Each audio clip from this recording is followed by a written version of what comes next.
എന്തെങ്കിലും അത് അറിഞ്ഞു കൊടുക്കും. അതെ, എന്തെങ്കിലും അറിഞ്ഞു കൊടുക്കും, നമുക്കറിയാം. ആണ്. അല്ല, അങ്ങനെ എന്തെങ്കിലും എപ്പോഴെങ്കിലും ആലോചിച്ചിരുന്നോ?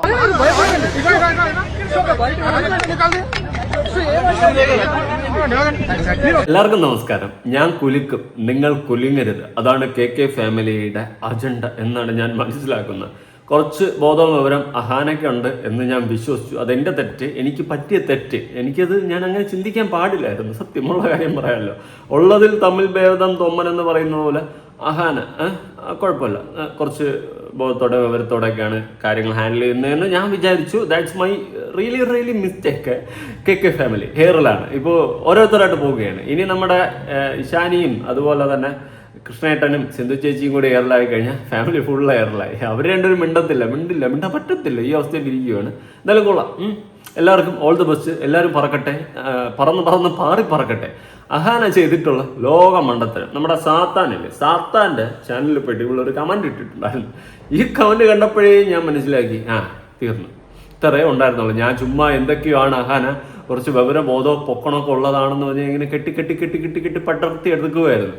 വീണുടഞ്ഞ താരകങ്ങൾ എന്ന് പറയുന്ന പോലെ അങ്ങോട്ട് എല്ലാം കൂടി അങ്ങ് വീണുടഞ്ഞു പോയിട്ടുണ്ട്. എന്നാലും നമുക്ക് ആ കമന്റ് ഒന്ന് നോക്കാം. Just go and get a life other than making content by splitting hate on others. Waking up every day morning just to look at what someone who has no connection with you and has done or said just to twist and turn it to give your channel a content and revenue pathetic എന്ന് പറഞ്ഞുകൊണ്ട് level ഒരു comment ചെയ്തിട്ടുണ്ട്. സത്യം പറയാമല്ലോ ഹാനെ, ഞാൻ വിചാരിച്ചു കുഴപ്പമില്ല, നീ തമ്മിൽ ഭേദം തൊമ്മനാണെന്ന്. കൊള്ളാം, കുറച്ച് വിവരമുണ്ടെന്ന്. പോയി എടി, ഒരു കാര്യം ഞാൻ പറയാം, വേറൊന്നുമില്ല. നമുക്ക് കണ്ടന്റാണ്, നിങ്ങളെല്ലാവരും കണ്ടന്റാണ്. പക്ഷെ നമ്മൾ പറയുന്ന കാര്യങ്ങളിൽ എന്തെങ്കിലും കളവുണ്ടോ അല്ലെങ്കിൽ കള്ളമുണ്ടോ? നിങ്ങൾ സോഷ്യൽ മീഡിയയ്ക്ക് അകത്ത് കൊണ്ടിരുന്ന ഒരു സാധനം അതിനെടുത്ത് നമ്മൾ റിയാക്ട് ചെയ്യുന്നു. ഞാനൊരു കാര്യം പറയട്ടെ, നിങ്ങളെപ്പോലുള്ള ഫാമിലി വ്ളോഗേഴ്സിനെക്കാളും എന്തുകൊണ്ടും ക്വാളിറ്റി ഈ റിയാക്ഷൻ വീഡിയോ ചെയ്യുന്ന ഓരോരുത്തർക്കും ഉണ്ട്. അതിൻ്റെ റീസൺ, നമ്മൾ ഈ വീട്ടിലെ തുപ്പിയും തൂറിയും കാര്യവും വിവരക്കേടും വെളിവില്ലായ്മയും ബോധമില്ലായ്മയും ഇങ്ങനത്തെ കുണച്ച വർത്താനം ഒന്നും നമ്മൾ വിളിച്ച് പറയാറില്ല. ഇപ്പം നിങ്ങളുടെ സഹോദരി നമ്മൾ വഴിയെ പോകുന്നവരെ നമ്മയെന്ന് വിളിക്കില്ല, നശിൻ്റെ അമ്മയെ നോക്കിയിട്ട് പറയുന്നത് ഈ ഒരു സെറ്റപ്പ്. ഇമാതിരി സാധനമൊന്നും നമ്മൾ ആരും വിളിച്ച് പറയുന്നില്ല, നമ്മൾ ഇമാതിരി സാധനമൊന്നും ചെയ്യുന്നില്ല. അതുപോലെ അടുത്ത ഹൻസിക വന്നിട്ടൊരു കോപ്പിലെ വീഡിയോ ഇട്ട് ഇതുപോലത്തെ പരിപാടിയൊന്നും നമ്മൾ ആരും ചെയ്യുന്നില്ല. നമ്മൾ ഇതുപോലത്തെ ഓരോ ഊളത്തനങ്ങൾ കണ്ടു കഴിഞ്ഞാൽ അതിനെ എടുത്ത് വെച്ച് റിയാക്ട് ചെയ്യും. എന്തുകൊണ്ടും നിങ്ങൾ കാണിക്കുന്ന ഊളത്തനത്തിനേക്കാളും ബെറ്റർ, ഫാർ ബെറ്റർ ആണ് നമ്മളുടെ റിയാക്ഷൻ വീഡിയോ ചെയ്യുന്ന ഓരോരുത്തരും. അതിൻ്റെ റീസൺ, നമ്മൾ അതിൻ്റെ എത്തിക്സ് നോക്കിയിട്ട് അതിൻ്റെ കറക്റ്റ് പോയിന്റ്, നമുക്ക് ശരിയെന്ന് തോന്നുന്ന കാര്യങ്ങൾ പൊതുസമൂഹത്തിലോട്ട് നല്ല മെസ്സേജാണ് കൊടുക്കുന്നത്. എന്നാൽ നിങ്ങളെപ്പോലുള്ളവർ എന്ത് മെസ്സേജാണ് പൊതുസമൂഹത്തിലോട്ട് കൊടുക്കുന്നത്? ഈ പറയുന്നത് പോലെ സ്വന്തം അമ്മ അല്ലാണ്ട് വേറെ ആരെയും അമ്മയെന്ന് വിളിക്കേണ്ട, ബാക്കിയുള്ളവരെന്തോന്ന് കാവിലെ അമ്മയാ, അതുപോലെ ബാക്കി മറ്റേ വഴിയെ പോണവർ ബാക്കിയുള്ള വഴിയെ പോകുന്നവരൊക്കെ അമ്മയെന്ന് വിളിക്കാൻ പറ്റും. സ്വന്തം അമ്മയെ നോക്കിയിട്ട് വഴിയെ പോകുന്നവരൊക്കെ അമ്മയെന്ന് വിളിക്കാൻ പറ്റും. പിന്നെ വേറൊരു സ്റ്റേറ്റ്മെന്റ്, ഇനി സ്വന്തം അമ്മയപ്പനൊന്നും ഇല്ലാത്തൊരു വേറെ ആരെങ്കിലുമൊക്കെ ആണെങ്കിൽ അമ്മയപ്പനൊന്നൊക്കെ വിളിച്ചോ. അതായത് അനാഥരായിട്ടുള്ള ആൾക്കാരൊക്കെ ഉണ്ടാവുമല്ലോ. അപ്പോൾ അവരുടെയൊക്കെ ഒരു മൈൻഡ് എങ്ങോട്ട് പോകും? നിങ്ങളെപ്പോലെ ഇത്രയും വിവരക്കേട് വിളിച്ച് പറയുന്ന ഒരു റിയാക്ഷൻ വീഡിയോ ചെയ്യുന്നവരും ഇല്ല എന്നാണ് ഞാൻ വിശ്വസിക്കുന്നത്. ഓക്കെ, അതുകൊണ്ട് വിവരക്കേട് ഒരു അലങ്കാരമാക്കി കൊണ്ട് നടക്കാണ്ട് മര്യാദയ്ക്ക് വായും പൂട്ടി മിണ്ടാതിരിക്കുന്നതായിരിക്കും നല്ലത്. ചെയ്തത് തെറ്റാണെന്ന് അക്സെപ്റ്റ് ചെയ്ത് അത് തിരുത്തി മുന്നോട്ട് പോകുമ്പോഴാണ് യഥാർത്ഥ ഒരു മനുഷ്യനാകുന്നത്. അല്ലെങ്കിൽ മൃഗത്തെക്കാളും കേവലമെന്നേ ഞാൻ പറയത്തുള്ളൂ. എൻ്റെ ഒരു പോയിന്റാണ് കേട്ടോ. വെറും തരം താഴ്ന്ന് വെറും തറപ്പറ്റി പോകുന്ന ഒരു ഫാമിലി ആയിട്ടാണ് നിങ്ങളിപ്പോൾ മാറിക്കൊണ്ടിരിക്കുന്നത്. ചെയ്ത തെറ്റ് അക്സെപ്റ്റ് ചെയ്തിട്ട് അത് തെറ്റിപ്പറ്റിപ്പോയി, ഇനി ആവർത്തിക്കില്ല എന്ന് പറഞ്ഞ് അത് തിരുത്തി മുന്നോട്ട് പോയി കഴിഞ്ഞാൽ നിങ്ങൾക്ക് ക്വാളിറ്റി ഉണ്ടെന്ന് ഞാൻ പറയും. അറ്റ്ലീസ്റ്റ് ഇപ്പം ഞാൻ ലോകം കണ്ട നന്മവനോ നല്ലവനൊന്നുമല്ല, എനിക്ക് തെറ്റ് പറ്റാറുണ്ട്. പക്ഷെ ആ തെറ്റ് ഞാൻ തിരുത്തുമ്പോഴാണ് ഞാൻ ക്വാളിറ്റി ഉള്ളവനാവുന്നത്. ഞാൻ ഇന്നലെ ഒരു സ്റ്റേറ്റ്മെന്റ് എൻ്റെ ഒരു ഫ്രണ്ടിൻ്റെ അടുത്ത് പറഞ്ഞിട്ടുണ്ടായിരുന്നു. അവൻ പറഞ്ഞ പൊന്നളെ നീ വെറും ഊള വർത്തമാനമാണോ പറഞ്ഞതെന്ന് പറഞ്ഞു. ഞാൻ സ്റ്റേറ്റ്മെന്റ് ഇവിടെ പറയുന്നൊന്നുമില്ല. അപ്പോൾ ഞാൻ അത് ചിന്തിച്ച്, അവൻ പറഞ്ഞതിൽ എനിക്ക് അതിൻ്റെ പോയിന്റ് കറക്റ്റ് വശം പറഞ്ഞു തന്നു. ഞാൻ ചിന്തിച്ചു, ഞാൻ പറഞ്ഞു അളയെ പറ്റിപ്പോയി, നീ ഇപ്പോൾ പറഞ്ഞപ്പോഴാണ് ഞാൻ അങ്ങനെ ചിന്തിച്ചത്, ഞാൻ പറഞ്ഞത് തെറ്റാണ് എന്ന് ഞാൻ അവൻ്റെ അടുത്ത് പറഞ്ഞു. അതാണ് നമുക്ക് പറ്റുന്ന തെറ്റ് നമ്മൾ തിരുത്തി മുന്നോട്ട് പോകുമ്പോഴാണ് നമ്മൾ യഥാർത്ഥ ക്വാളിറ്റി ഉള്ളവനാവുന്നത്, അല്ലെങ്കിൽ ക്വാളിറ്റി ഉള്ളവളാകുന്നത്. അല്ലാണ്ട് പറ്റിയ തെറ്റിൻ്റെ അകത്ത് കിടന്ന് ന്യായീകരിച്ച് മെഴുകിയിട്ട് ബാക്കിയുള്ള ഇതെല്ലാം ചൂണ്ടിക്കാണിച്ചവരെ മൊത്തം കുറ്റം പറഞ്ഞുകൊണ്ട് നടന്നിട്ട് ഒരു കാര്യമില്ലാകാനേ കേട്ടാ. അതാണ് ഞാൻ പറഞ്ഞത്, കുറച്ച് വിവരം ബോധം പൊക്കണം ഉണ്ടെന്ന് എനിക്ക് തോന്നിയത് തെറ്റിപ്പോയി സീരിയസ്ലി. ബാക്കി വാ, ഇതിൻ്റെ താഴെ ഒരു കമൻ്റ് ഉണ്ട്. നിന്റെ അനിയത്തിക്ക് എന്തും ചെയ്യാം, അത് മറ്റുള്ളവർ പറയുന്നതാണോ കുറ്റം? കഷ്ടം. എന്തായാലും നിങ്ങളെക്കാളൊക്കെ അന്തസ്സുണ്ട് ഇവൻ, അതായത് സാത്താൻ. ഓക്കെ, നിന്റെ അനിയത്തിക്ക് മറ്റുള്ളവർക്ക് ശരീരം കാണിച്ചു കൊടുത്ത് പൈസ ഉണ്ടാക്കാമെങ്കിൽ ഇവൻ റിയാക്ട് ചെയ്ത് പൈസ ഉണ്ടാക്കുന്നത് തെറ്റില്ല, കറക്റ്റല്ല പറഞ്ഞാൽ. പൊതുസമൂഹങ്ങളിൽ അല്ലെങ്കിൽ സമൂഹ മാധ്യമങ്ങളിൽ കൊണ്ടിടുന്ന കണ്ട കാട്ടവരാധങ്ങളും കണ്ട വിഡിത്തനങ്ങളെയും എടുത്തു വെച്ച് റിയാക്ട് ചെയ്ത് അതിൽ നിന്ന് നമ്മൾ ഏൺ ചെയ്യുന്നുണ്ടെങ്കിൽ അന്തസ്സുണ്ട്. പക്ഷേ ഇമാതിരി അപരാധങ്ങളും കാണിക്കുന്ന നിങ്ങളെല്ലാവരും സൂപ്പർ, നമ്മളാണ് കുറ്റക്കാർ. ആ ഒരു പോയിന്റിൽ നമ്മൾ അടിച്ചമർത്താൻ ശ്രമിക്കുമ്പോഴും ജനങ്ങൾ പറയുന്നു, ജനങ്ങൾ പ്രതികരിക്കുന്നു. ഞാനൊരു കാര്യം പറയാം, ഈ റിയാക്ഷൻ വീഡിയോ ചെയ്യുന്ന നമ്മൾ എന്താണ് ചെയ്യുന്നത്? സത്യം പറഞ്ഞാൽ കമന്റ് ബോക്സുകളിൽ സാധാരണ ജനങ്ങൾ വന്ന് പ്രതികരിക്കുന്നതിന് നമ്മൾ വീഡിയോ രൂപത്തിൽ പ്രതികരിക്കുന്നു, അത്രയേ ഉള്ളൂ. പിന്നെ ചില കാര്യങ്ങൾ നാട്ടുകാർക്ക് അറിയാത്തതിനെ നമ്മൾ കുത്തിപ്പൊക്കി കൊണ്ടുവന്ന് ശരിയും തെറ്റും എടുത്ത് വേർതിരിച്ച് കാണിച്ചു കൊടുക്കാറുണ്ട്. അതും ആൾക്കാർ കണ്ടിട്ട് അവരവരുടെ പോയിന്റിൽ ചിന്തിച്ച് അവർ ശരിയും തെറ്റും അതിൽ മനസ്സിലാക്കിയായിരിക്കും കമന്റ് ചെയ്യുന്നത്. മനസ്സിലായോ? അത്രേ ഉള്ളൂ. അല്ല റിയാക്ഷൻ വീഡിയോ ചെയ്യുന്നവരൊന്നും വലിയ സംഭവമൊന്നുമില്ല. ജനങ്ങളെപ്പോലെ നിന്ന്, സാധാരണ ജനങ്ങളെപ്പോലെ നിന്ന് ശരിയും തെറ്റും കണ്ട് വേർതിരിച്ചെടുത്ത് നമ്മുടെ അഭിപ്രായങ്ങളും പറഞ്ഞ് ആ ഒരു രീതിയിലാണ് പോകുന്നത്. അത്രയേ ഉള്ളൂ. എന്തായാലും ഫാമിലി വ്ളോഗേഴ്സും എന്ന് പറയുന്ന നിങ്ങളൊക്കെ പോലെ ഉള്ളവരെക്കാളും പിന്നെ ഈ വിഡ്ഢിത്തനങ്ങൾ വിളിച്ച് പറയുന്നതും കണ്ട ഓള വീഡിയോകൾ ഇടുന്ന നിങ്ങളെക്കാളും എന്തുകൊണ്ടും ക്വാളിറ്റി റിയാക്ഷൻ വീഡിയോ ചെയ്യുന്ന ഓരോരുത്തർക്കുണ്ട് എന്ന് തന്നെയാണ് ഞാൻ ഉറപ്പിച്ച് പറയും. ഓക്കെ, ഇനിയുണ്ട്, വേറെ കമന്റ് ഉണ്ട് കേട്ടോ. അത് ശരിയാ, ഒരു സിസ്റ്റർ ബേബി ഹൻസിക കണ്ടില്ലേ, സ്വന്തം ബോഡി ആൻഡ് ആക്ഷൻസ് വെച്ച് കണ്ടന്റ് ഉണ്ടാക്കി, കഷ്ടം. Ahaana, no offence to you but what your sister did it so cheap and so bad. There is no way any of your family members can justify that. So ആ കുട്ടിയെ പറഞ്ഞ് മനസ്സിലാക്കുക. നാട്ടുകാർ comment ഇടുന്ന time you have kept your personal life dignified. Okay fine, good for you, but what your sister did in the name of subscription is not right. ആദ്യം അത് തിരുത്ത്. Subscription ഇതുവരെ cancel ചെയ്തിട്ടില്ലല്ലോ ആ കുട്ടി. ആൾക്കാർ എടുത്തിട്ട് പൊങ്കാലാണ്. അങ്ങനെ ക്യാൻസലൊന്നും ചെയ്യത്തില്ല. കാരണം ഇപ്പം തന്നെ 16 ലക്ഷത്തിന് മേളിൽ എമൗണ്ട് മാസം കിട്ടുന്ന പരിപാടി ആ സബ്സ്ക്രിപ്ഷനിലായിട്ടുണ്ട്. അതുകൊണ്ട് പെട്ടെന്നൊന്നും അവർ ക്യാൻസൽ ചെയ്യത്തില്ല. വെച്ച് ആഘോഷിക്കട്ടെ, കിട്ടും. ഈ നാണക്കേട് കൊണ്ടുണ്ടാക്കുന്ന പണം, ആ പണം നാണക്കേട് മാറ്റിയിടും എന്ന് പറയുന്ന ഒരു ടാഗ് ലൈനിൽ നിൽക്കുന്ന പോലെ എനിക്ക് ഫീൽ ചെയ്തു. ഓക്കെ, എന്റെ ഇൻസ്റ്റാഗ്രാമിൽ ഞാൻ എന്റെ തോട്ട്സ് ഷെയർ ചെയ്യുന്ന പോലെ എന്റെ യൂട്യൂബ് ഹാൻഡിൽ ഞാൻ എന്റെ perspective the way like for example Japan through my eyes ഞാൻ ഷെയർ ചെയ്തു. അതേപോലെ ഹൻസികയുടെ ചാനലിൽ ഹൻസികയുടെ പെർസ്പെക്ടീവ് ഇടുന്നു. നമ്മൾ അതിന് ഇത്രയായിട്ട് കാണും. ഓക്കെ, അഹാനയുടെ ചാനലിൽ അഹാനയുടെ പെർസ്പെക്റ്റീവ് ഇടുന്നു, ഹൻസികയുടെ ചാനലിൽ ഹൻസികയുടെ പെർസ്പെക്റ്റീവ് ഇടുന്നു, എല്ലാം ഇടുന്നു. നമ്മുടെ ചാനലിൽ നമ്മുടെ പെർസ്പെക്റ്റീവ് ഇടുന്നു. നമുക്ക് കാണുമ്പോൾ ശരിയെന്ന് തോന്നുന്നത് ശരിയെന്ന് പറയും, തെറ്റെന്ന് തോന്നുന്നത് തെറ്റെന്ന് പറയും. നമുക്ക് ശരിയെന്ന് തോന്നുന്നത് ആ രീതിയിൽ നമ്മൾ സംസാരിക്കും. അതിനെന്താ ഇപ്പോൾ പ്രശ്നം? എന്താ പ്രശ്നം? അവിടെ എന്താ പ്രശ്നം എന്ന് പറയാം. എനിക്ക് മനസ്സിലാകത്തോണ്ട് ഞാൻ ചോദിക്കുക. വിട്ടിത്തരങ്ങൾ വിളിച്ച് പറയുമ്പോൾ സൂക്ഷിക്കണം. ഇവിടെ ഇപ്പോൾ അഹാന തന്നെ പറഞ്ഞു, എൻ്റെ പെർസ്പെക്റ്റീവാണ് ഞാൻ എൻ്റെ ചാനലിലിരുന്നത്, അവളുടേതാണ് അവളുടെ ചാനലിലിരുന്നത്. അങ്ങനെയാണെങ്കിൽ സാത്താൻ്റെ ചാനലിട്ട് അവൻ്റെ പെർസ്പെക്റ്റീവാ, അതിലെന്തിരിക്കുന്നു? എടേ, തെറ്റ് അക്സെപ്റ്റ് ചെയ്ത് മുന്നോട്ട് പോയാൽ ക്വാളിറ്റി ഉണ്ടെന്ന് പറയും. അവിടെ കിടന്ന് മെഴുകിയ ഊള തന്നെ ഞാൻ പറയത്തുള്ളൂ, ഉള്ള കാര്യം പറയാം. നിങ്ങൾ തന്നെയാണ് ഡിഫൈൻ ചെയ്യുന്നത്, അല്ലെങ്കിൽ നിങ്ങളുടെ ചോയ്സ് ആണ് എന്താണ് ഓഡിയൻസ് കാണേണ്ടത് എന്നുള്ളത്. എങ്ങനെയായിരിക്കും ഇതിനെ നിങ്ങൾ തരംതിരിക്കുക? ഈ ഒരു പബ്ലിക് ആക്കേണ്ടത് അല്ലെങ്കിൽ പ്രൈവറ്റ് ആക്കി വെക്കേണ്ടത് എന്നുണ്ട്.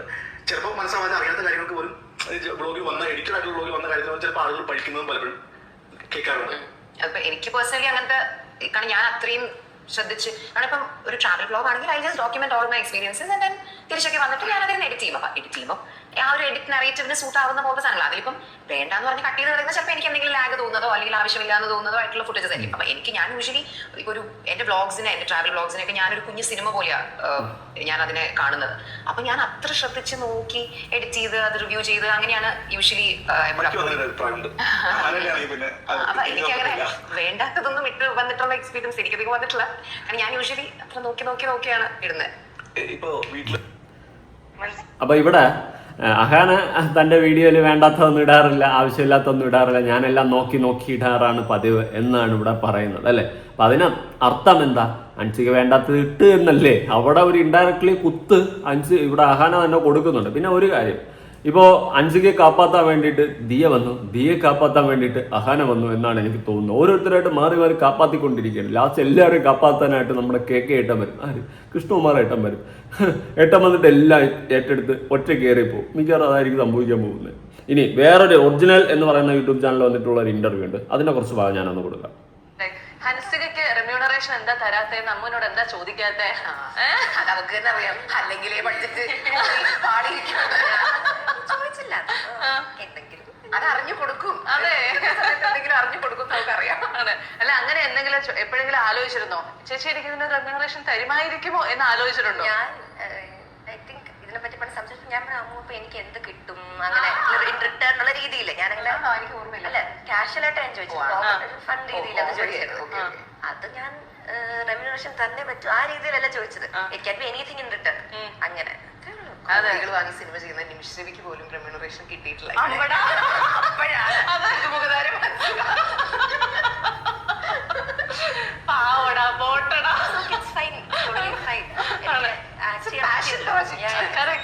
അപ്പൊ ഞാനൊരു സത്യം ചോദിക്കും, ഇനിയിപ്പോൾ എന്തായാലും കുഴപ്പമില്ല. ചേച്ചിയൊക്കെ കടത്തെ വിട്ട് അന്യത്തിൽ കയറിപ്പോലെ സബ്സ്ക്രിപ്ഷനിൽ മാസം 14 ലക്ഷം. ചേച്ചിക്ക് പോലും ഇല്ല. ചേച്ചി സിനിമയിലൊക്കെ അഭിനയിച്ച് വലിയ മെഗാ നടിയൊക്കെ ആയിട്ട് നടന്നതാണ്. ചേച്ചിക്ക് പോലും അത്രയും സബ്സ്ക്രിപ്ഷൻ ഇല്ല. 4000+ സബ്സ്ക്രിപ്ഷൻ കയറി വളരെയധികം മുന്നിലെത്തിയ അൻസികയാണ് ഇപ്പം ആ കുടുംബത്തിൻ്റെ വെളിച്ചമായി മാറിയിരിക്കുന്നതെന്നാണ് ഞാൻ മനസ്സിലാക്കുന്നത്. ഒരൊറ്റ കാര്യം പറയാം, നിങ്ങൾ ഈ സബ്സ്ക്രിപ്ഷൻ എന്ന് പറഞ്ഞ് നിങ്ങൾ മാത്രമല്ല ഒരുപാട് പേര് രണ സുന അത് ഇതെല്ലാം ഉണ്ട്. എല്ലാം ഏതെടുത്താലും ഞാൻ ഒരു കാര്യം പറയാം, ഇത്രയും തരം താഴരുത്. നിങ്ങൾ തരം താഴ്ന്ന് നിങ്ങൾ പൈസ ഉണ്ടാക്കുന്നുണ്ടായിരിക്കും. നാളെ ഇത് കണ്ടിട്ട് ഓരോ പെൺകുട്ടികൾ ഇതേ ഒരു മാർഗം സ്വീകരിച്ചു കഴിഞ്ഞാൽ തടയാൻ പറ്റില്ലടോ, തടയാൻ പറ്റില്ല. സമൂഹത്തെ നശിപ്പിക്കരുത്. അത് ചിലപ്പോൾ നാളെ എൻ്റെയും ഈ വീഡിയോ കാണുന്ന നിങ്ങളുടെയൊക്കെ മക്കൾ, നമ്മളെല്ലാവരും പറയുന്ന പോലെ മക്കൾ കേട്ട് വളർന്നതെന്ന് ചിലപ്പോൾ വരത്തില്ല. അവരുടെ ഇഷ്ടത്തിന് അവർ തോന്നിവാസം കാണിക്കാൻ വേണ്ടി ഇറങ്ങി തിരിച്ചു കഴിഞ്ഞാൽ നമുക്ക് പിടിച്ചാൽ പിന്നെ പിടികിട്ടത്തില്ല. ആ ലെവലിലോട്ട് കാര്യം പോകും. ഞാൻ ബിഗ് ബോസിലെ വേദലക്ഷ്മി പറഞ്ഞിട്ടുള്ള കുറച്ച് കാര്യങ്ങളുണ്ട്, നിങ്ങൾ കേട്ട് നോക്ക്. നിങ്ങൾ ചിലപ്പോൾ ഒരു പക്ഷേ കേട്ട് കാണും. ഞാൻ ഇന്നലത്തെ രേണുസുതി വീഡിയോയിൽ ഞാൻ അത് ആഡ് ചെയ്തിട്ടുണ്ടായിരുന്നു. പിന്നെ അത് കാണാത്തവർക്ക് ഇത് ഒന്ന് ജസ്റ്റ് കണ്ടവർ ഇത്രയും സ്കിപ്പ് ചെയ്തിട്ട് ബാക്കി ഉണ്ടാവും മതി. ഓക്കെ, നിങ്ങൾക്ക് ഈ സബ്സ്ക്രിപ്ഷന്റെയും എക്സ്ക്ലൂസീവ് കോണ്ടന്റിന്റെ ഒക്കെ ആഫ്റ്റർ എഫക്ട് എന്താണെന്നറിയോ? ഈ വീഡിയോ എസ്പെഷ്യലി സമൂഹത്തിലേക്ക് കുറച്ച് ബാഡ് ഇമ്പാക്ട് ചെയ്യുന്ന ക്രിയേറ്റേഴ്സ്, ബ്ലോഗേഴ്സ് ആൻഡ് സെലിബ്രിറ്റീസിന് എക്സ്ക്ലൂസീവ്ലി ഉള്ളതാണ്.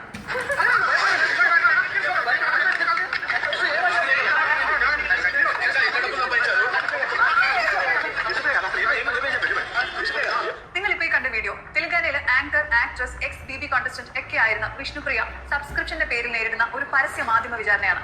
വിജയവാഡയിലെ ഓൾ ഇന്ത്യ സ്റ്റുഡൻസ് ഫെഡറേഷൻ അശ്ലീല വീഡിയോ പ്രചരിപ്പിച്ച് യുവാക്കളെ വഴിതെറ്റിക്കുന്നു എന്നുള്ള പേരിൽ ഹൈദരാബാദ് പോലീസിന് കൊടുത്ത ഒരു കംപ്ലൈന്റിന്റെ അടിസ്ഥാനത്തിലായിരുന്നു ഇത്.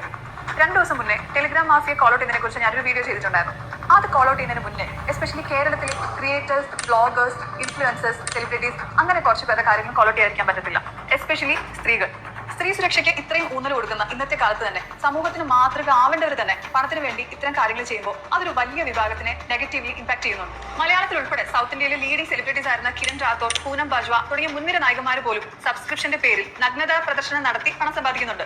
ഇത് കണ്ട് പ്രചോദനം ഉൾക്കൊണ്ടിട്ടായിരിക്കാം കേരളത്തിലെ ക്രിയേറ്റേഴ്സ്, ഇൻഫ്ലുവൻസേഴ്സ്, ബ്ലോഗേഴ്സ് ഒക്കെ ആയിട്ടുള്ളവർ, അതും 1 മില്യൺ 2 മില്യൺസ് ഒക്കെ ഫോളോവേഴ്സ് ഉള്ളവർ തന്നെ ഇതേ വഴി തിരഞ്ഞെടുക്കുന്നുണ്ട്. പണമായിരിക്കാം മെയിൻ മോട്ടീവ്. പക്ഷേ അവര് പണം കൊടുത്ത് കുറച്ച് ആളുകൾ മാത്രം കാണും എന്ന് വിചാരിക്കുന്ന ഈ കോണ്ടന്റ് അത് പിന്നെ റീറെക്കോർഡ് ചെയ്തിട്ട് തുടർ വിൽപ്പനയ്ക്ക് വെച്ചിരിക്കുക ഡീപ് വെബ് പോലുള്ള സ്ഥലങ്ങളിൽ.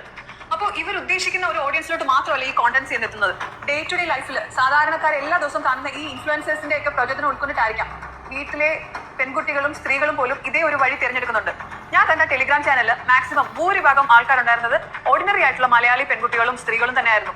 അതുകൊണ്ടാണ് എനിക്ക് അത് കോൾ ഔട്ട് ചെയ്യുന്നതിന് മുന്നേ ഈ സെലിബ്രിറ്റി ഇൻഫ്ലുവൻസേഴ്സിനെ തന്നെ ഫസ്റ്റ് കോൾ ഔട്ട് ചെയ്യണമെന്ന് തോന്നിയത്. നിങ്ങളോട് എനിക്ക് പറയാനുള്ളത്, കേരളത്തിലെ ജനങ്ങളോട് എനിക്ക് പറയാനുള്ളത്, ഇത്തരം കോണ്ടന്റ്സ് കണ്ടാലോ അല്ലെങ്കിൽ ഇത് സർക്കുലേറ്റ് ചെയ്യുന്ന ചാനൽസ് ശ്രദ്ധയിൽപ്പെട്ടാലോ ഇമ്മീഡിയറ്റ്ലി റിപ്പോർട്ട് ചെയ്ത് ഇതിനൊരു എൻഡിൽ എത്തിക്കണം. കാരണം ഇപ്പോൾ നമ്മളിതൊന്നും ചെയ്യാൻ പറ്റാത്ത സിറ്റുവേഷനാണ് ഓൾറെഡി നിൽക്കുന്നത്. ഇത് ഇങ്ങനെ വിട്ട് കഴിഞ്ഞാൽ എവിടെ ചെന്ന് നിൽക്കുമെന്ന് അറിയത്തില്ല. നാളെ കാലത്ത് നമുക്ക് പരിചയത്തിലുള്ള ഒരാൾക്ക് പോലും ഇത് വന്നാലും ഇതുപോലൊരു ചതിയിൽ അവർ ചെന്ന് പെട്ടാലും നമ്മൾ ചിലപ്പോൾ നോക്കി നിൽക്കേണ്ടി വരും. കറക്റ്റ് കാര്യമല്ലേ വേദലക്ഷ്മി പറഞ്ഞാൽ? കറക്റ്റ് കാര്യമാണ്. ഞാൻ ഒരുപാട് വിമർശിച്ചിട്ടുള്ളതാണ് കാരണം നിലപാടില്ലാതെ പല തവണ ഉരുണ്ട് കളിച്ചിട്ടുള്ള ടീമായതുകൊണ്ട് തന്നെയാണ്. പക്ഷേ ഈ പറയുന്ന കാര്യങ്ങൾ കറക്റ്റാണ്. ഈ സബ്സ്ക്രിപ്ഷൻ എന്ന് പറഞ്ഞുകൊണ്ട് ഇമാതിരി അപരാധങ്ങൾ കാണിച്ച് നാളെ ഇത് മാത്രം രീതിയിൽ ഇവിടുത്തെ പെൺകുട്ടികളുടെ ലൈഫ് തൊലയും സ്പോയിലാവും. ഒരു സമയം കഴിഞ്ഞിട്ട് ബാക്ക് ടു നോർമൽ ലൈഫിൽ വരണമെന്ന് ആഗ്രഹിച്ച് 10 ആളുടെ ഇടയിൽ അഭിമാനത്തോടെ നിൽക്കണമെന്ന് വിചാരിക്കുമ്പോൾ നടക്കാത്തൊരു സിറ്റുവേഷനിലോട്ട് പോകും. ഈ കണ്ണിലെ നാട്ടുകാർ കാണത്തുള്ളൂ. ഓൺലൈൻ ടോകൾ, വെടികൾ എന്നുള്ള രീതിയിൽ ആൾക്കാർ കാണത്തുള്ളൂ. പൊതുസമൂഹത്തിൽ അഭിമാനത്തോടെ ഇറങ്ങി നിൽക്കാൻ പറ്റാത്തൊരു സിറ്റുവേഷനിൽ പോകും. പിന്നെ ഇതുപോലെ ഉള്ളതിനൊക്കെ ഇപ്പം കുറേ ഉദ്ഘാടനങ്ങൾ അതും ഇതൊക്കെ കൊടുക്കും. എന്ത് നെഗറ്റീവായാലും അവരുടെ സ്ഥാപനങ്ങൾക്ക് കുറച്ച് റീച്ച് കിട്ടാൻ വേണ്ടിയിട്ട്. ഇതൊന്നുമല്ല, at the end of the life ഒന്നും അല്ലാണ്ടായിപ്പോവും. ഇത്രയും മ്ലേച്ഛകരമായിട്ട് വീഡിയോസ് ഇട്ട് ഒന്നുമല്ലാണ്ട് ലൈഫ് കോഞ്ഞായിട്ടാകുന്ന ഒരു സിറ്റുവേഷനിലെത്തും. നിങ്ങൾ തൊലഞ്ഞ് നാറാമത്തെ ആയിക്കോ, പക്ഷേ വരുന്ന തലമുറയും കൂടി ഇതേ ഒരു വഴിയിലേക്ക് വഴി തിരിച്ചു വിടരുത്. അതിനു വേണ്ടിയിട്ട് ഇതിനെതിരെ ശക്തമായിട്ട് എല്ലാവരും പ്രതികരിക്കുക തന്നെ വേണം. ഇനി ഞാനൊരു കമൻറ്റ് വായിക്കാം കേട്ടോ. Okay, I don't think we should give this much hype to a music video editor എന്ന് പറഞ്ഞുകൊണ്ടൊരു കമൻ്റ് ഉണ്ട്. മറ്റേ ഒറിജിനൽസിൽ വന്ന ഇൻ്റർവ്യൂവിൻ്റെ താഴെയാണ്. ഈ അഹാനയുടെ കേസാണ് കേട്ടോ. ഇനി വേറെയും കുറച്ച് കമൻ്റ് ഉണ്ട് കേട്ടോ. ഓക്കെ, ഒരു സെക്കൻഡ് ഞാൻ വായിച്ചു തരാം. ഇങ്ങനെ വിട്ടുകഴിഞ്ഞാൽ എവിടെ ചെന്ന് നിൽക്കുമെന്ന് അറിയത്തില്ല. നാളെ പ്ലീസ് മേക്ക് പീസ് വിത്ത് ഇതിൻ്റെ താഴെ അഹാന കമൻറ്റ് ചെയ്തതാണ് ഈ വീഡിയോയുടെ താഴെ. Please make peace with the fact that there are lots of people who are interested in watching us and move forward with your life. നമ്മൾ മൂവ് ഫോർവേഡായി പൊക്കോളാം, പക്ഷേ തൊട്ടിത്തനങ്ങൾ കാണിച്ചു കഴിഞ്ഞാൽ വിളിച്ചു പറയും. എൻ്റെ പൊന്ന് അഹാനെ, ഞാൻ ഒരു കാര്യം പറയാം. അനിയത്തിമാരെ സേഫാക്കാൻ വന്നതാണെങ്കിൽ നിനക്കും പോകാൻ സമയമായി. എവിടെ? എയറിൽ. Then you should also consider views opinion and move on rather than begin defensive to criticism and deleting comments. This paid interview right. ഇത് പെയ്ഡ് ഇൻ്റർവ്യൂ ആണ്. ഇപ്പോൾ ഇൻ്റർവ്യൂകൾ കൊടുത്ത് കിടന്ന് മെഴുകുകയാണ്, സ്വന്തം സൈഡുകൾ ന്യായീകരിച്ച് മെഴുകുകയാണ്. അത് നല്ലതല്ല. നിങ്ങളുടെ ഫാമിലിയുടെ ഒരു പ്രത്യേകത എന്താണെന്നറിയോ? നിങ്ങൾ 4 മക്കളും 4 പോൾസ് പോലെ എനിക്ക് എപ്പോഴും തോന്നാറുള്ളത്. അതെനിക്കും തോന്നിയിട്ടുണ്ട്. 4 വഴിക്കായി ഇപ്പം പെരുവഴിയിലായി ഭൂലോകത്ത് ആകാശത്ത് കിടക്കുകയാണ്. ഇതിൽ ഇഷാനി മാത്രം സേഫായിട്ട് എവിടെയോ ഒളിച്ചിരിപ്പുണ്ട്, പാവം കുട്ടി. അതായത് അഹാന ഒരു ഭയങ്കര ഒരു പെർഫെക്ഷനിസ്റ്റ് ആ ഒരു ലൈനിൽ പോകുന്നു. ഓസി അതുമായിട്ട് ഒരു ബന്ധമില്ലാത്ത മറ്റൊരു ലൈൻ. ഇഷാനിയാണെങ്കിൽ മറ്റേ ഒരു കൺഫ്യൂസ് ദേശീയ ഇടയിൽ എങ്ങനെയാണോ നിൽക്കുന്നു. അനുസമാണെങ്കിൽ ഒരു മറ്റേ ജെൻസി ലൈനിൽ പോകുന്നു. അതെ, ജെൻസി ലൈഫിൽ പൊക്കോണ്ടിരിക്കുകയാണ്. നല്ല ലൈഫാണ്, അടിപൊളി ലൈഫാണ്. ഇങ്ങനെ കളറായിട്ട് ഇത്രയും ജെൻസി ആയിട്ട് പോകാൻ ഹൻസികയ്ക്ക് സാധിക്കട്ടെ. ഞാനൊന്നും പറയുന്നില്ല. നമ്മൾ പറഞ്ഞു കഴിഞ്ഞാൽ ഒന്നീ അമ്മാവനാവും, അല്ലെങ്കിൽ നിനക്കൊന്നും വേറെ പണിയില്ലടാ എന്നൊക്കെ ചോദിക്കും. എടാ, ഇത് നല്ല പണിയാടാ, സത്യം. റിയാക്ഷൻ വീഡിയോ ചെയ്യുന്നത് ഭയങ്കര പണിവെട്ട പണിയാണ്. ഇതെല്ലാം തപ്പിപ്പിടിച്ച് എടുത്തുകൊണ്ട് വന്നൊക്കെ നിങ്ങളെ മുമ്പിൽ ഒരു 10-20 മിനിറ്റ് വീഡിയോ തരുമ്പോൾ അതിന് അതിൻ്റേതായ കഷ്ടപ്പാടുണ്ട്. അതാദ്യം മനസ്സിലാക്കണം മക്കളെ. ഇനി നമ്മുടെ ദിയയുടെ പഴയ വർഷം മുന്നേ ഉള്ള വീഡിയോയുടെ സ്ക്രീൻഷോട്ട് ഞാൻ ഒന്ന് കൊടുക്കാം കേട്ടോ. ഡിഫറെൻറ്റ് റെസിപ്സി വിത്ത് മീനമ്മ. അന്ന് മീനമ്മയായിരുന്നു. ഇന്നെങ്ങനെ വഴിയെ പോണ ഒരു അമ്മയെന്ന് വിളിക്കാനൊന്നും പറ്റൂലല്ലോ. ഒന്നും പറയാനില്ലടേ. ഇത് അല്പന ഐശ്വര്യം വരുമ്പോൾ അർദ്ധരാത്രി കുട പിടിക്കുന്നതാണോ, അതോ നമ്മൾ നാടുവാഴികളാണ്, നമ്മുടെ രാജാക്കന്മാരുടെ കുടുംബമാണ് എന്നൊക്കെ എന്തെങ്കിലും തോന്നലുണ്ട്? എനിക്കറിയില്ല. അഹങ്കാരം ഒട്ടും നല്ലതല്ല. മുട്ടുകുത്തിക്കും, കാലം മുട്ടുകുത്തിക്കും. പൊന്നു മക്കളെ, നിങ്ങൾ ലോൺ അടയ്ക്കാൻ പോലും ഇല്ലാതെ കിടന്നൊരു കാലമൊക്കെ ഉണ്ടായിരുന്നു എന്നൊക്കെ പറയുന്നത് കേൾക്കാം. പക്ഷെ ഇത് അതിക്രമിച്ചു പോയി. ഒട്ടും നല്ലതല്ല. ഈ അഹങ്കാരം കൊണ്ടേ പോകത്തുള്ളൂ. അപ്പോൾ ഇവിടെ ഒരാൾ വന്നിട്ടുണ്ട്, ഷെഫ് മീനമ്മ. മീനമ്മയ്ക്കായിട്ട് കൊടുത്തു വിട്ടിരുന്ന ഡ്രൈ ഫിഗ്, ഡേറ്റ്സ്, ആൽമണ്ട്സ് ഒക്കെ ഉണ്ട്. അച്ഛൻ ദുബായി പോയിട്ട് നമുക്ക് കൊണ്ടുവന്നു. അപ്പോൾ അതിനെ വീട്ടിൽ പാത്രത്തിലിട്ട് വെച്ചിരുന്നു. അപ്പോൾ എൻ്റെ അടുത്ത് അങ്ങനെ കൊണ്ട് കൊടുക്കാൻ പറഞ്ഞു. പിന്നെ ചോക്ലേറ്റ്സ് ഞാനോ അശ്വിനോ മീനമ്മ, അശ്വിൻ്റെ അച്ഛൻ ആരും കഴിക്കാറില്ല. അതുകൊണ്ട് അത് വെച്ചില്ല. ഞാൻ തന്നെയാണ് അത് വേണ്ടാന്ന് പറഞ്ഞത്. സോ അശ്വിൻ വർക്കൊക്കെ ആയിട്ട് ഇതേ കണ്ടിന്യൂ ആയി. മീനമ്മ ഇറങ്ങാറായി. മീനമ്മ അന്ന് മീനമ്മയായിരുന്നു, ഇന്ന് കാവിലമ്മ. ആരുടെ അമ്മ? എൻ്റെ അമ്മ അല്ല, വഴിയെ പോണ അമ്മ. എന്തൊക്കെയാണ്?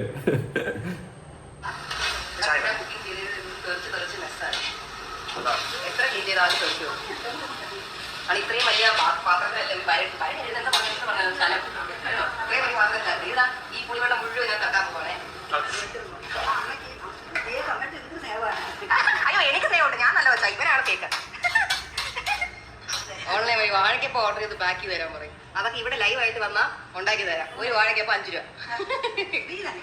ഒന്നുമില്ല അതൊന്നും ഫ്രീ ആയിട്ടൊന്നും പറ്റൂല. ഇവിടെ 5 രൂപ വരണം. നിങ്ങളെ ആ വീഡിയോ ഉണ്ടോ? എന്ത് നല്ല സ്നേഹമായിട്ടാ, എന്ത് സ്വന്തം മോളെ പോലെയല്ലേ അവിടെ മീനമ്മ എന്ന് പറയുന്ന ആ സ്ത്രീ ഇവളെ കണ്ടത്. നീ അമ്മയെന്നൊന്നും വിളിക്കണ്ട, നീ എന്നാലും മീനമ്മ എന്നാണ് വിളിച്ചുകൊണ്ടിരുന്നത്. എന്നിട്ട് എനിക്ക് എങ്ങനെ തോന്നിയിടി ഇങ്ങനെ ഒരു സ്റ്റേറ്റ്മെൻറ്റ് പറയാൻ? എനിക്കത് മനസ്സിലാവുന്നില്ല. സോ പതത്തറ്റിക്. നേരത്തെ പറഞ്ഞില്ലേ, അഹാന പറഞ്ഞില്ലേ പതത്തറ്റിക്. ഇവിടെ നിങ്ങളുടെ ഫാമിലിക്കാണ് ചെയ്യുന്നത്. പതത്തറ്റിക് സിറ്റുവേഷൻ. ഒന്നും പറയാനില്ല. Just go. അത് വായിച്ച് ഇനി കൂടുതലൊന്നും പറയാനില്ല. അത് ശരിയാ. ഒരു സിസ്റ്റർ ബേബി ഹൻസിക കണ്ടില്ലേ, സ്വന്തം ബോഡി ആൻഡ് ആക്ഷൻസ് വെച്ച് കണ്ടന്റ് ഉണ്ടാക്കിയ കഷ്ടം. ഇത് ഇവൻ്റെ കമൻറ്റ് ബോക്സിൽ വന്നതാണ്, സാത്താൻ്റെ. Ahaana, no offence to you, but what your sister did is so cheap and so bad. ആൾക്കാർ പൊങ്കാല ഇടുന്നുണ്ട്. Please make peace. അതും വായിച്ച്. ഓക്കെ, എന്തായാലും അഹാന എത്ര തന്നു വീണയ്ക്ക്? പോസിറ്റീവ് കമൻറ്റ് മാത്രം നിറഞ്ഞു നിൽക്കുന്നു. അതെ, അത് കുഴപ്പമില്ല. അതിപ്പോൾ സ്വന്തമായിട്ട് വെളുപ്പിക്കാൻ വേണ്ടി കുടുംബത്തോടെ ഇറങ്ങി തിരിച്ചാണ് എല്ലാവരും കൂടി. അതിൻ്റെ ഒരു ഇതാണ് കാണുന്നത്. ഒരു സോങ്ങിന് ഇത്രയും ഒക്കെ പ്രമോഷനാണ്. അങ്ങനെയും ചിന്തിക്കുന്നതിൽ തെറ്റൊന്നുമില്ല കേട്ടോ. എന്തായാലും കൊള്ളാം. മ്യൂസിക് വീഡിയോ അതൊക്കെ വായിച്ചല്ലേ നമ്മൾ. ഓക്കെ, എല്ലാം വായിച്ച് തീർന്നു കമൻസൊക്കെ. I really shocked also watching Hansika subscription video. അത് പൊതുവെ നമ്മൾ പറഞ്ഞ കാര്യങ്ങൾ തന്നെയാണ് ഇവിടെ നടക്കുന്നത്, ആൾക്കാർ പറയുന്നത്. ഇത്രയും തരം താഴ്ന്നു പോയിട്ട് വീണ്ടും കിടന്ന് ന്യായീകരിച്ച് മെഴുകുന്നതിൽ അർത്ഥമില്ല അഹാന. അനിയത്തിമാരെല്ലാവരും പറന്നു. ഇനി അടുത്ത് സഹോദരിയും കൂടി വന്ന് പറക്കാനുള്ള ഒരു മെഗാ പ്ലാൻ പോലെയാണ് എനിക്ക് തോന്നിയത്. കാരണം അനിയത്തിമാരെ സേഫ് ചെയ്തിട്ട് ഞാൻ പറന്നോളാം എന്ന് പറഞ്ഞുകൊണ്ട് ചേച്ചി വന്നു. ഇനി അടുത്ത് പിന്നാലെ ഇവരെല്ലാവരും പറക്കുമ്പോൾ സിന്ധു ചേച്ചി വരും. സിന്ധു ചേച്ചിയും പറക്കും അവസാനം KK ഏട്ടൻ വരും എന്നാണ് ഞാൻ വിശ്വസിക്കുന്നത്. എന്തായാലും കൊള്ളാം. തെറ്റ് സമ്മതിച്ച് മുന്നോട്ട് പോയി കഴിഞ്ഞാൽ ക്വാളിറ്റി ഉണ്ട്, നിലവാരം ഉണ്ടെന്ന് പറയാം. അല്ലെങ്കിൽ ഖത്തം. കൂടുതലൊന്നും പറയാനില്ല. നിങ്ങളുടെ അഭിപ്രായങ്ങളും കാര്യങ്ങളും ഉറപ്പായിട്ട് പുതിയ വീഡിയോ ആയിട്ടാണ്.